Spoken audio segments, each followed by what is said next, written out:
Hey guys, welcome back to Help Click. In this video, I'll be showing you how to cancel OnlyFans subscription. But first, check our special offer in the description. So let's get started.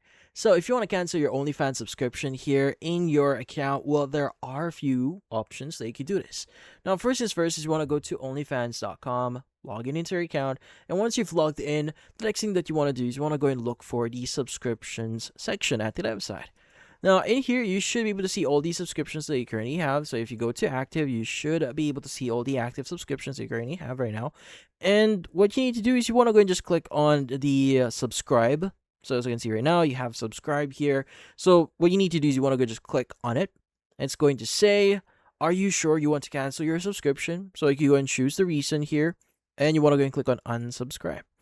Now, once you've done that, you should be able to unsubscribe on that specific profile. Now, another way for you to unsubscribe to them is by going to their profile and clicking on the subscribe button here, subscription option. So again, you want to go and click on it. So either in the subscription section at the center or at the right side here.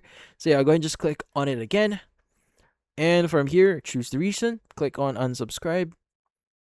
And you should be pretty much good to go. And that's about it. So, if you found this video helpful, hit the like and subscribe button, and watch our next video.